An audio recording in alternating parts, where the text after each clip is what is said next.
Assalamualaikum warahmatullahi wabarakatuh. Kembali lagi di lab simulasi FENG. Jadi pada pertemuan ini saya akan membahas tentang OSVF, routing OSVF. Di mana yang pertemuan sebelumnya saya sudah membahas tentang konsep routing dan implementasinya. Jadi pada kesempatan ini atau pada lab ini saya akan coba untuk membahas tentang OSVF metric. Oke. Kemudian yang kedua juga saya akan bahas tentang authentication routing OSVF. Kemudian yang ketiga saya akan bahas tentang network tipe di OSVF. Jadi pada ketiga pembahasan ini juga akan saya implementasikan di simulasi ini. Oke, langsung saja saya mulai untuk OSVF metric ya. Jadi pada OSVF metric itu terjadi jika kondisi sebuah perangkat itu memiliki lebih dari satu jalur untuk mencapai sebuah network. Kita coba cek ya. Jadi untuk mencapai dua jalur. Nah, kita lihat di sini dari PPC 7 dan dari PPC 9. Ini nantinya ya akan saya labkan trafficnya kayak gini. Dari sini ke core, ke 40, sini. Oke. Kemudian dari sini ke sini, ini ke sini. Berarti kan ada dua jalur ya. Oke. Sini bisa lewat sini atau bisa lewat core B. Bisa lewat core A atau bisa lewat core B dari source endpoint, yaitu dari PPC 7 dan dari PPC 9. Nah, tentunya sebuah tugas yaitu sebuah router atau sebuah core suite, dalam hal ini adalah core suite ya. Jadi dalam hal ini adalah core suite, dia akan bisa memilih jalur base path untuk menuju ke FortiGate. Oke. Untuk menuju ke FortiGate. Nah, untuk menentukan base path atau jalur terbaik, jadi dari dua core ini bisa menggunakan parameter yang disebut sebagai metric. Oke. Jadi parameter yang disebut sebagai metric. Metric ya, metric OSVF ya. Nah, ini disebut sebagai parameter yang disebut sebagai metric. Nah, beberapa metrik yang ada dalam protokol routing itu bisa didefinisikan antara lain itu ada hop count, ada MTU, oke, ada load, kemudian ada delay, bandwidth, kan? Nah, ini adalah sebuah protokol routing. Nah, sedangkan pada OSVF itu ada metrik yang digunakan, itu disebut sebagai cost. Oke, disebut sebagai cost. Nah, jalur yang menjadi cost terendah ini akan dijadikan base path untuk mencapai destination sebuah network. Oke, untuk mencapai destination sebuah network. Nah, by default pada kabel Ethernet itu adalah mempunyai cost 10. Oke, by defaultnya adalah costnya 10 pada Ethernet ya, pada port Ethernet ya, itu by defaultnya adalah 10. Nah, 10 ini didapat dari mana? Jadi untuk penghitungan cost itu ada rumus tersendiri. Rumusnya adalah reference bandwidth, itu adalah 100 MB ya, dibagi dengan interface bandwidth. Nah, ini adalah dalam MB ya, dalam MB. Jadi 10 kita lihat di sini adalah 100. Kemudian interface bandwidth dibagi interface bandwidth. Nah, kita lihat di sini konfigurasinya. Kita buka di core. Oke, kita buka di sini ya.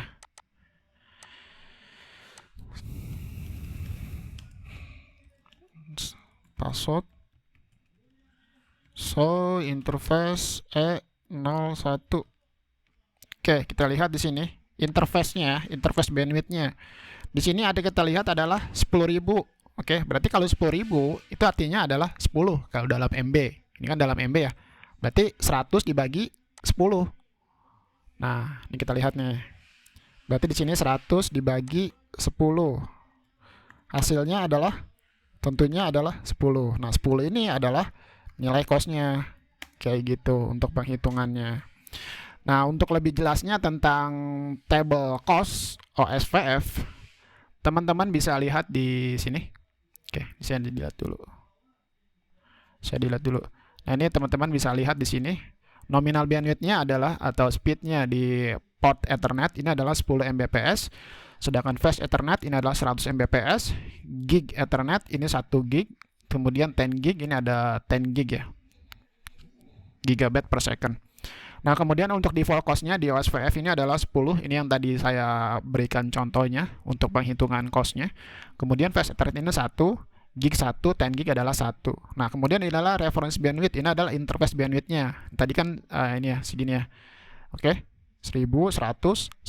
Jadi berarti nanti kalau misalkan penghitungannya cost ini, berarti ini dibagi 100 dibagi dengan 10. Berarti hasilnya adalah 10.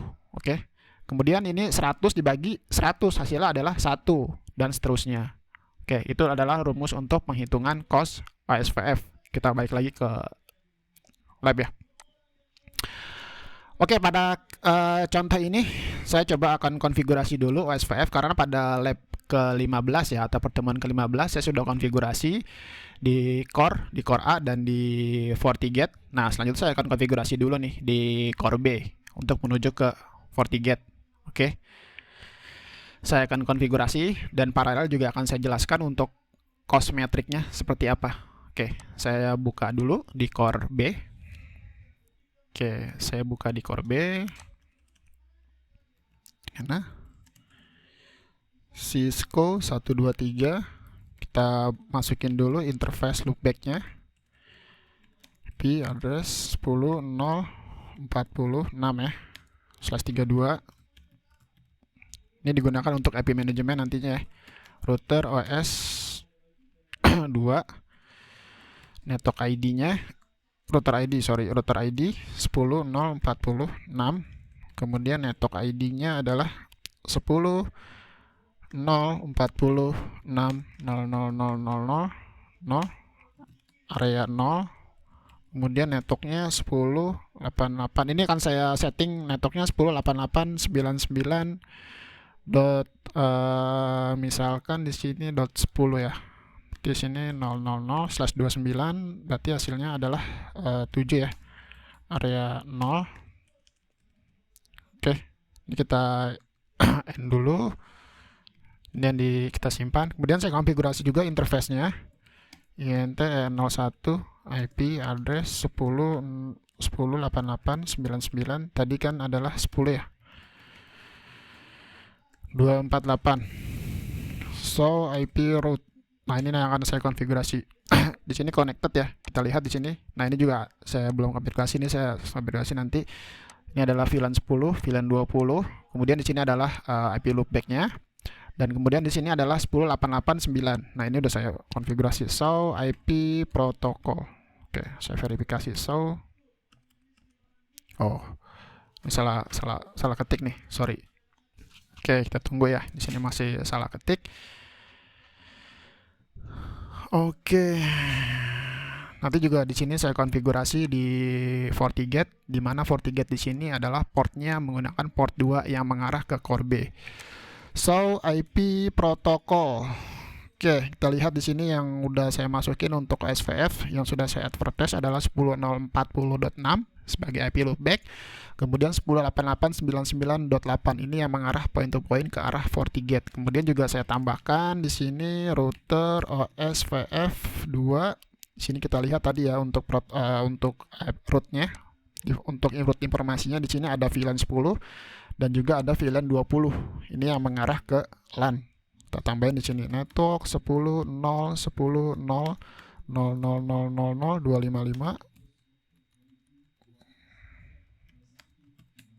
area 0, network 10.0.20.000.000.255 area 0. Oke, jangan lupa di save. Ini dari 10.0.20 ini adalah VLAN 20 ya, network di VLAN 20, dan 10.0.10 ini adalah network di VLAN 10. Oke, selanjutnya di sini saya akan konfigurasi di sisi FortiGate. Saya login dulu ke FortiGate di sini. Oke, saya login dulu ke FortiGate. Sini saya akan konfigurasi dulu interface-nya. Interface yang mengarah ke core B ya. Oke, mana di sini port 2. Di sini ada 10.88.99.9/29. Di sini adalah administrasi aksesnya ping, saya hidupkan. Kemudian oke. Nah, setelah kita akan konfigurasi OSVF. Saya buka Sela ya. Kita lihat untuk routing table-nya. Admin password get router info routing table all. Oke. Nah, ini yang perlu di-advertise berarti connected ya, 10.88.99.8. Kita konfigurasi di sini, pilih OSVF. Oke, kita tambahkan di sini untuk networknya sesuai yang tadi ya di routing table 10.88.99.8/29. Oke, kita lihat di sini 10.88.99.8/29. Oke. Kita oke. Setelah networknya kita tambahkan di interface-nya yang menuju ke core B.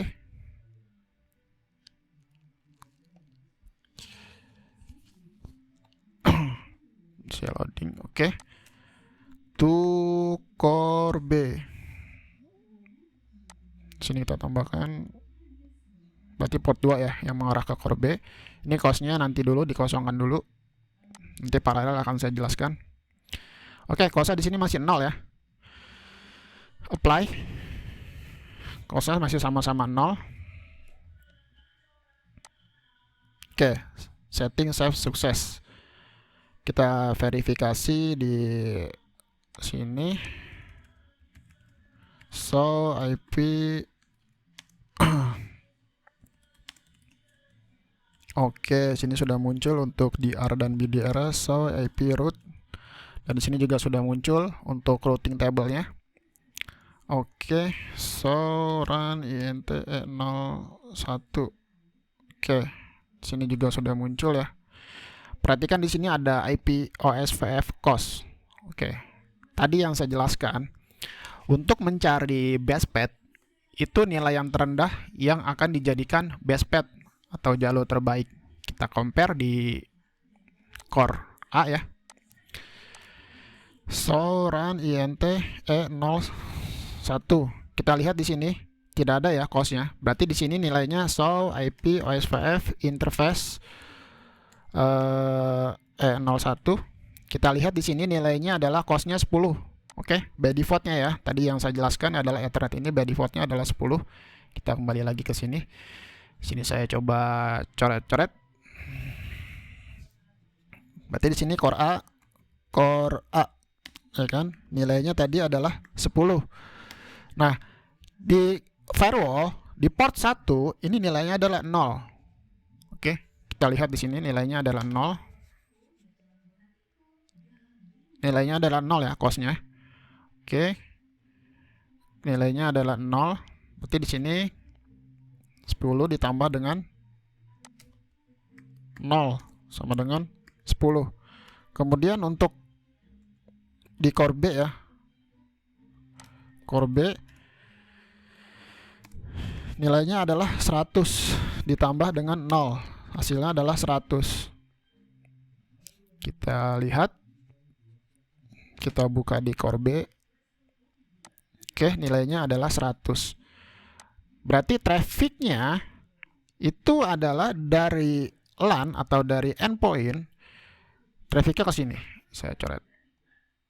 Trafficnya ke sini. Sini sampai menuju ke internet. Kemudian dari VLAN 20 juga ke sini. Ke sini. Nah, ini base path-nya seperti ini. Nah, cuma nanti saya nggak konfigurasi seperti ini. Jadi saya konfigurasinya nanti kayak gini. Set lewat sini sampai ke internet. Tentunya nggak lewat sini. Nah, kemudian kita cek ya. Kita cek dulu untuk trafficnya. Betul nggak ini trafficnya lewat sini. Lewat sini. Kita lihat ya. Perlu teman-teman ketahui, jika dengan konfigurasi aktif pasif, ini katakan aktif pasif ya. Jadi nggak ke trafficnya ke core A ya, ke core A. Itu untuk routing table yang mengarah ke 40 ini tidak muncul kecuali jika si core A ini down. Jika core A down, jika core A ini down, maka dia akan muncul di sini routing 000 via 10.0 sorry via 10.8899.9. Nanti di sini dia akan muncul seperti itu. Jika di sini kondisinya core A ini down, dia akan ambil alih. Kita lihat di sini untuk routing di core ini ya, so IP route. Nah, berarti jalurnya lewat sini kan, 10.8899.1. Next hopnya adalah lewat sini. Kita lihat ya, kita coba make sure di sisi endpointnya. Kita buka di PPC 7. Oke, kita buka di PPC 7. Kita ping 8888. Oke. Kita trace ke 888. Nah, ini kan 10.0.10.252 ya. Oke, kita lihat lagi di VLAN 20. Kita buka PPC 9. Ping. Kita make sure dulu ya ke gateway-nya 10.0.20.254. Oke, ping 8888. Oke. Kita trace 8888. Kita lihat di sini. VLAN 20. Dia mengarahnya dari sini tadi yang saya jelaskan ya. Kita lihat di sini 10.0.20.253. 253 kan adanya di sisi core ya. Gateway di sisi core. Kemudian ke 10.0.10.252. Nah, 252 arahnya di sini. Berarti traffic ke sini. Betul yang tadi saya katakan ya. Jadi trafficnya ke sini. Trafficnya nggak ke sini. Nah, itu. Nah, kemudian saya akan coba cek atau saya akan coba matikan di core A. Kita lihat routing table-nya dia akan berubah. Kita save dulu ya. Oke, ini yang routing table-nya 10.0.10 mengarah ke 10.8899.21. Oke, kemudian di core B 10 nanti di sini akan hilang nih. Dia akan ganti ke 10.8899.2. Oke, kita lihat ya. Kita matikan dulu di sini untuk kita matikan.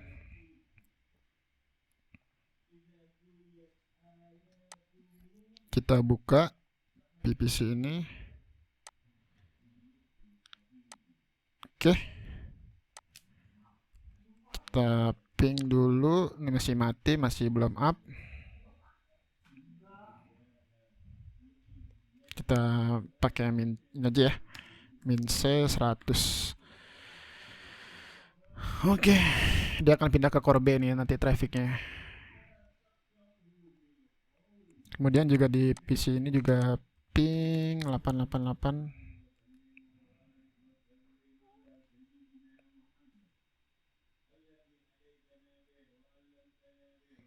Oke, kita min C aja 100.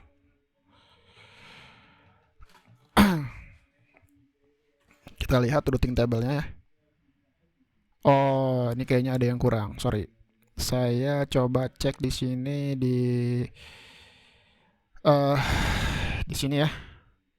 Kita cek so IP root, sama-sama cek. Nah, di sini udah benar. Routing table udah muncul ya. Namun di sini masih belum bisa internet karena di sini saya belum buka open policy-nya. Sorry lupa. Jadi dari port 2 ini mengarah ke port 10. Saya buka dulu. Oke. Oke, saya login dulu ya di sini. Saya login, saya open dulu untuk policy-nya. Oke, di sini saya akan pilih di policy object, kemudian firewall policy. Saya delete dulu ya, kayaknya ini ngalingin ini trafficnya. Saya delete. Oke, di sini kita open dulu untuk policy-nya dari port 2.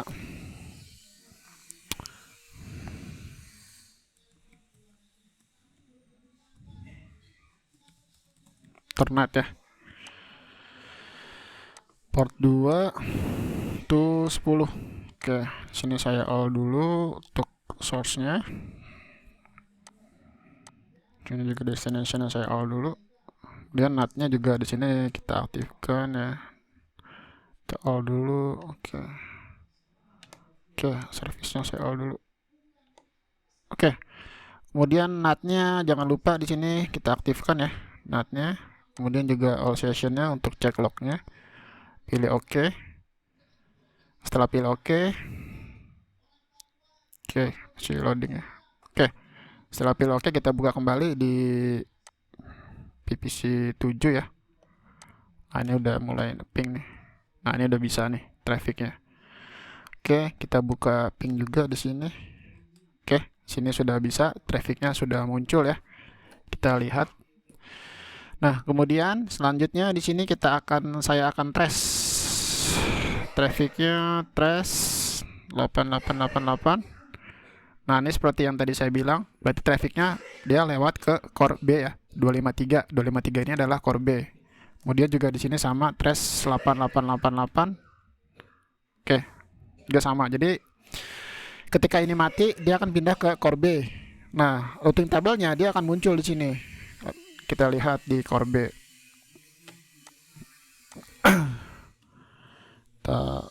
Cisco 123 so IP root. Nah, routing table akan muncul lagi nih. Tadi kan sempat ada VLAN ya muncul. Jadi ketika si core A ini mati, dia routing table akan muncul di sini. Routing informationnya di next hop-nya adalah 1088.99.9. Ini adalah IP interface di port 2 di 40 ya. Kita cek dulu sekalian untuk trafficnya. Kita cek trafficnya. Min. Oke, so system interface port 2 ya. Sini diagnose neighbor paket port 2 proto 1. Proto 1 ini adalah ICMP ping ya. Kita lihat di sini, kita ping. Oke. Nah, dia akan muncul tuh. Oke. Trafficnya di port 2 dia akan muncul. Kemudian di sini juga kita lihat di PPC 9 atau di VLAN 20. Kita ping. Ini kita buka.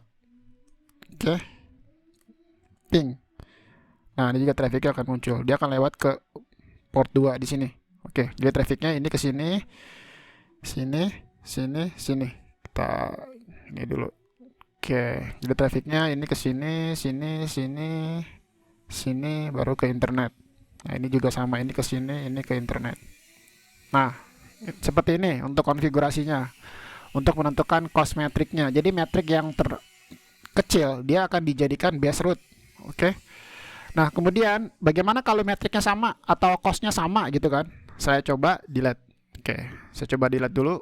Sini delete. Oke. Kemudian saya coba nyalakan ya. Di sini saya nyalakan untuk core A. Di core B-nya saya coba delete dulu. Soran INT 01. Nah, ini adalah IP cost OSVF.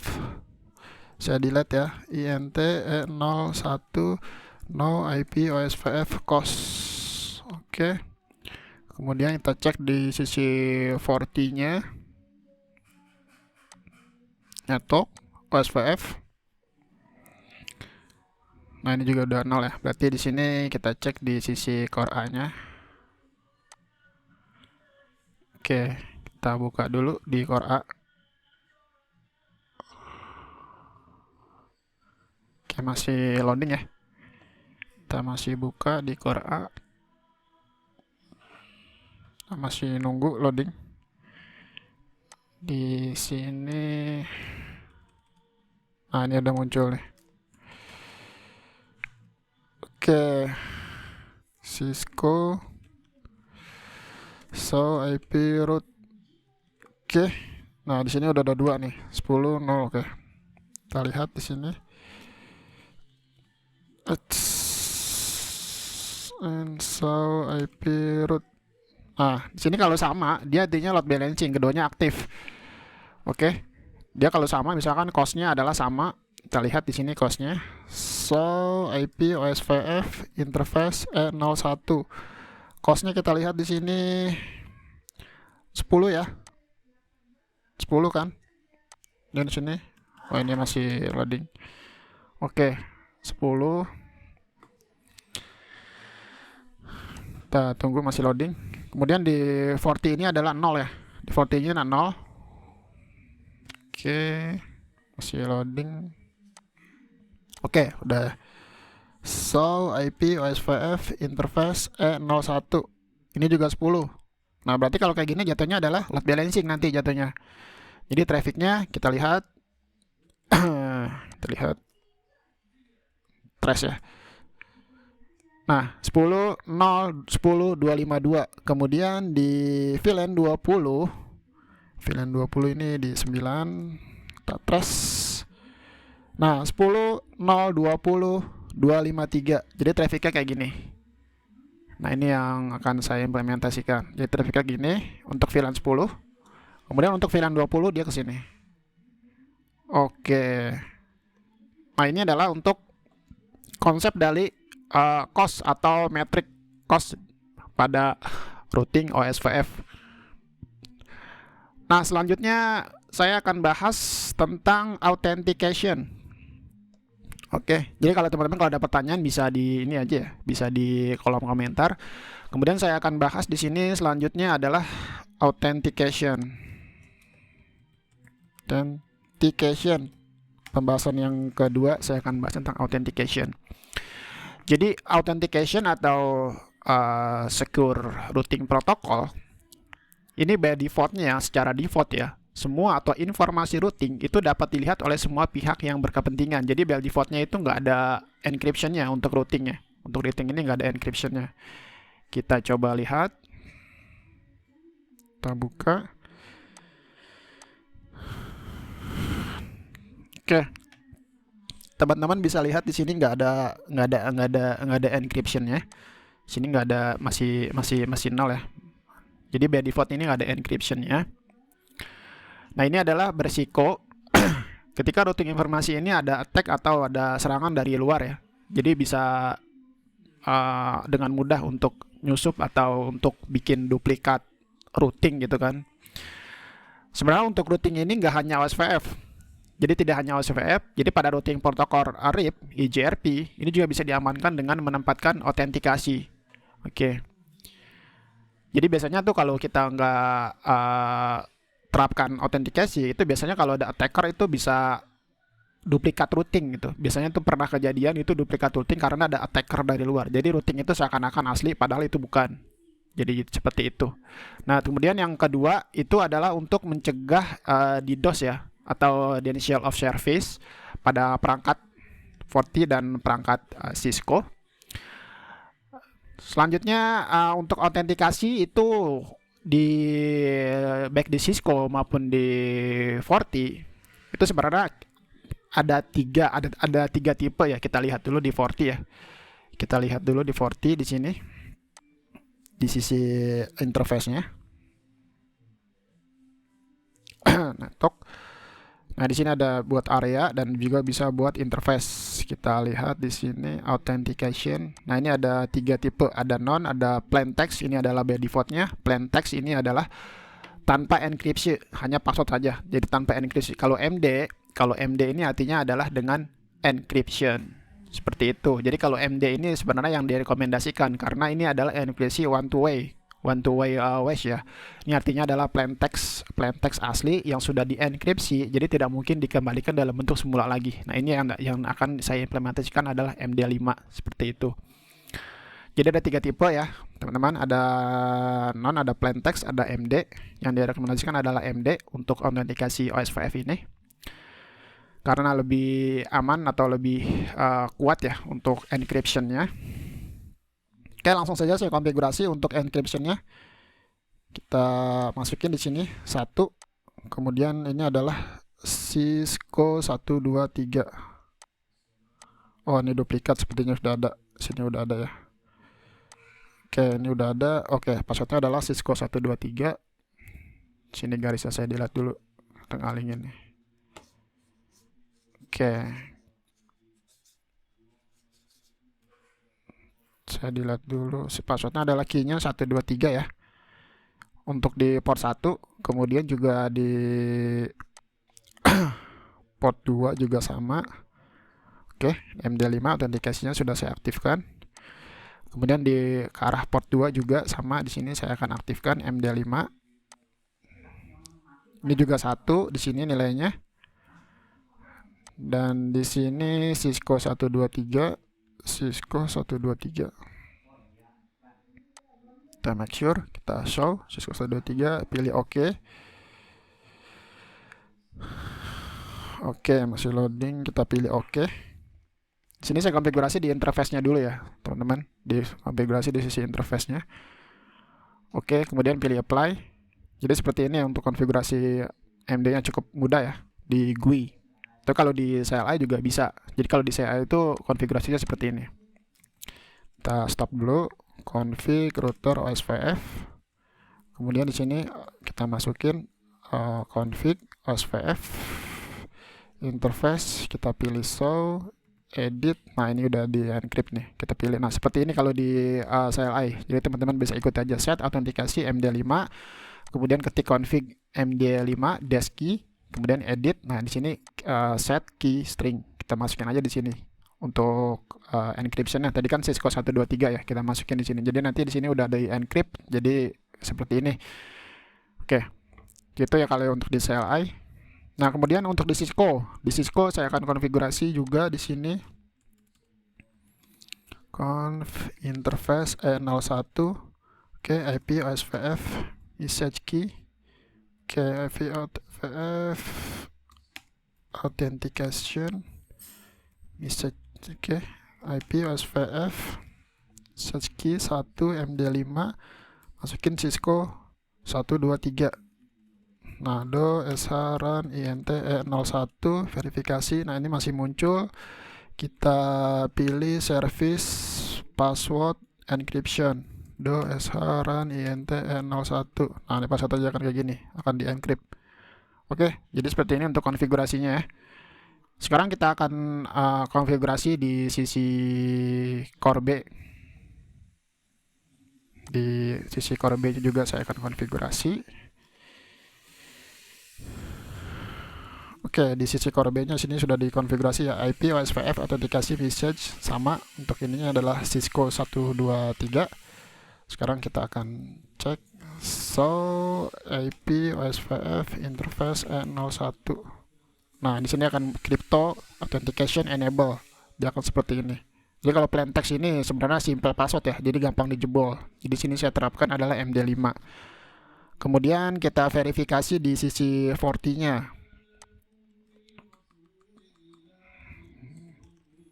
And get router info OSVF interface port 1. Kita lihat di sini crypto authentication enable.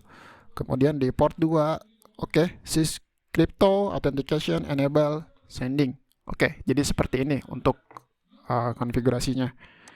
Ini juga kita bisa verifikasi di sini debug IP OSVF.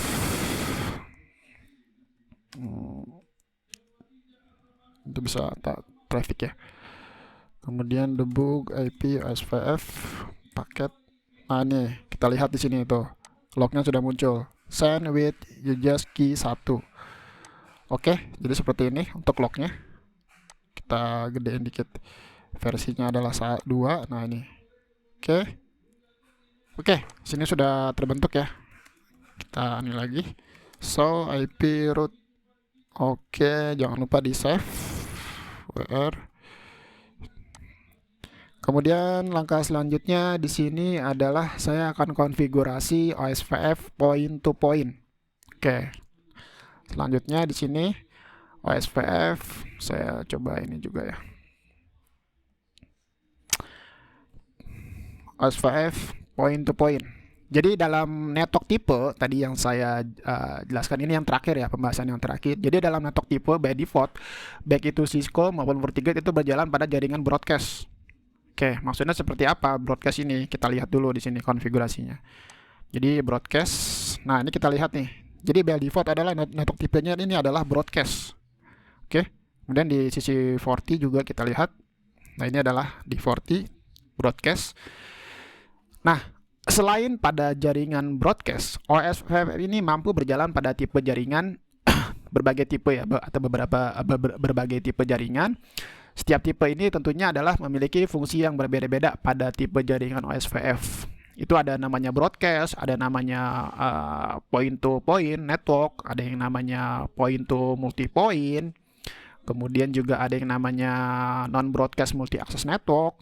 Nah, itu ada banyak fungsinya untuk network tipenya. Namun di sini saya akan terapkan adalah network point to point. Tentunya nanti yang untuk multi point atau untuk NBA atau non broadcast multi access network itu akan saya implementasikan di lab selanjutnya. Makanya teman-teman harus ikuti terus nanti di sini untuk konfigurasinya. Oke, di sini saya coba untuk konfigurasi point to point. Oke, point to point ya. Jadi untuk point to point dan broadcast, di sini saya coba jelaskan dulu konsepnya dulu ya, supaya lebih paham juga sebelum kita konfigurasi untuk point to point. Jadi untuk broadcast ini, itu maksudnya adalah setiap device, oke, setiap device baik 40 core atau di sini ada 4 device ya nantinya akan saya terapkan. Jadi pada broadcast ini itu berjalan atau berkomunikasi secara langsung tanpa adanya perantara. Contohnya gini, pada core dan pada 40 di sini menggunakan transmisi Ethernet tadi yang saya jelaskan ya, transmisi Ethernet. Nah, by default Ethernet ini menggunakan broadcast network. Itu by defaultnya adalah Ethernet itu menggunakan broadcast. Nah, karena merupakan broadcast, maka si 40 dan si core switch ini bisa saling komunikasi tanpa adanya perantara. Oke. Nah, saat menerapkan jaringan broadcast ini, maka akan dilakukan di pemilihan DR dan BDR. Kita lihat seperti yang saya jelaskan di live sebelumnya, itu untuk pemilihan DR dan BDR. Mungkin teman-teman masih ingat ya, berdasarkan dari loopback, berdasarkan dari router ID terbesar. Namun yang di sini yang saya terapkan adalah berdasarkan dari priority-nya seperti itu. So IP OSPF naik board detail. Kita lihat di sini untuk DR dan BDR. Oke. Untuk di IP OSPF naik board detail 10.046. Oke, DR-nya adalah 10.020.253. Oke, di sini kita lihat ya. Untuk pemilihan DR dan BDR-nya. So IP interface, so IP OSPF.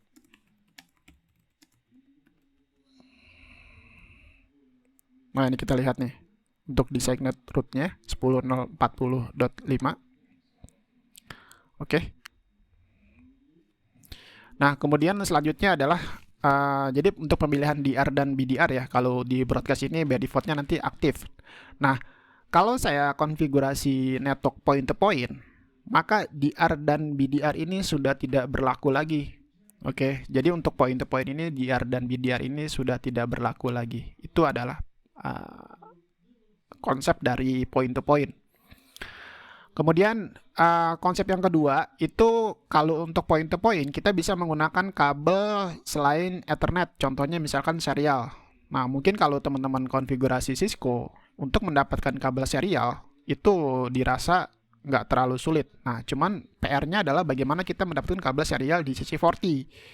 Nah, ini agak sulit dan juga perlu diingat juga zaman sekarang udah agak jarang ya diterapkan untuk kabel serial, kecuali kalau untuk di WAN ya, untuk jaringan WAN. Kebanyakan itu udah gig ya, udah gig atau 10 gig gitu ya.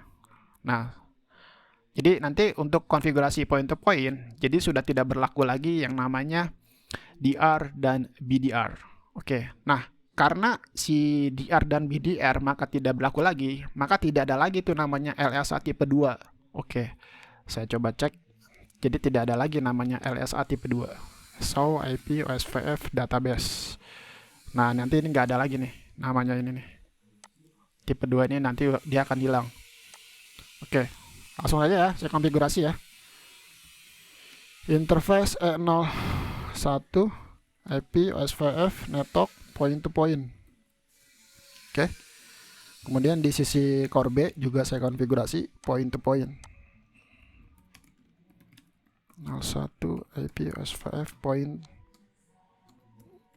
network point to point. Oke. Jangan lupa disimpan. Nah, ini done karena di sisi 40-nya belum saya konfigurasi. Saya konfigurasi di sisi 40 melalui CLI ya. Oke, config router OSPF, kemudian config OSPF interface edit, config OSPF interface, kemudian edit to core A dulu. Oke, set.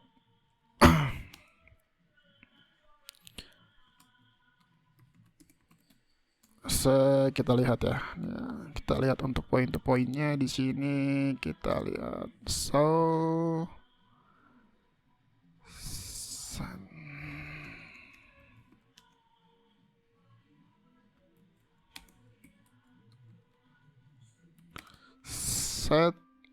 Ya, untuk poin di sini kita bisa lihat IP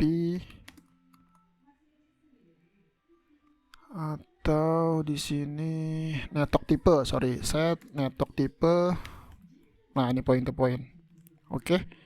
Kemudian kita end, kemudian kita masuk lagi di sini config OSPF interface edit to core B ya. Set network tipe point to point. Kita verifikasi dulu. Oke, point to point yang mengarah ke core A, kemudian juga point to point yang mengarah ke core B. Oke, seperti ini. Nah, ini udah kita lihat. IP OSPF interface E01. Oke, kita lihat di sini jaringan network tipenya berubah. Yang sebelumnya adalah broadcast menjadi point to point. Nah, sekarang kita cek untuk DR dan BDR-nya. OSPF interface E01. Nah, ini tidak ada lagi namanya nanti DR dan BDR. Oke, kita cek ya. Kita cek di sini untuk IP OSPF Nightboard. IP OSPF interface 01. Nah, ini nggak ada lagi kan yang namanya DR dan BDR. Kita lihat di sini udah nggak muncul lagi. Kemudian untuk LSA tipe 2 nya kita bisa verifikasi IP OSPF database. Nah, ini juga sama, sudah tidak ada lagi. Oke, link tipe 2 nya jadi udah nggak berlaku lagi. Kemudian di sisi core A kita lihat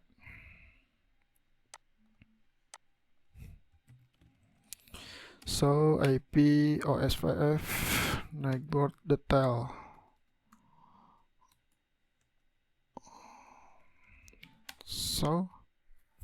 Ini perlu di clear dulu ya teman-teman, sorry. IP OSPF proses, yes, ini kita clear dulu.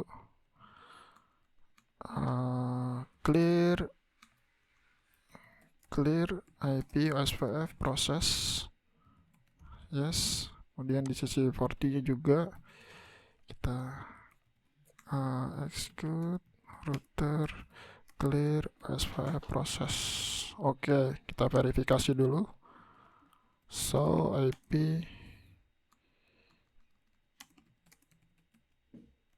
nah, ini nggak ada lagi kan.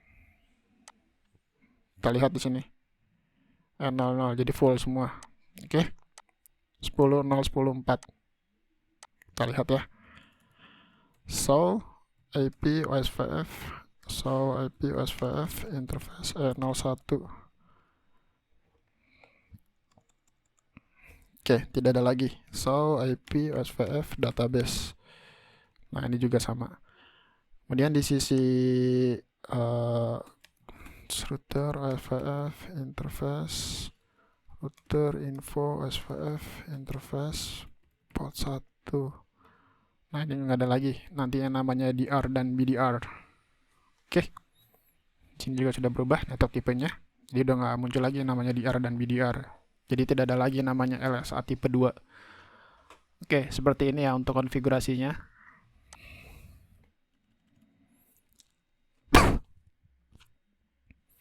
Kita lihat di sini R2 juga nggak ada.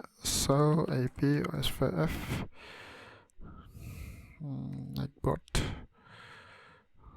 Nah, di sini hanya ada 10.0.40 BDR. Oke, di VLAN 20 karena di sini adalah mengarah ke sini untuk point to point-nya. Oke, jadi tidak lagi DR dan BDR. Oke, untuk ini konfigurasinya seperti ini. Semoga yang saya sharing ini tentang konsep routing protokol OSPF pada FortiGate dan Core. Pembahasan ini bisa bermanfaat dan bisa berguna bagi teman-teman yang ingin belajar tentang networking. Untuk selanjutnya di sini saya konfigurasi untuk high availability ya, untuk H-nya di sisi Forti dan untuk pengetesan failovernya. Oke. Seperti itu, demikian, semoga bermanfaat. Wassalamualaikum warahmatullahi wabarakatuh.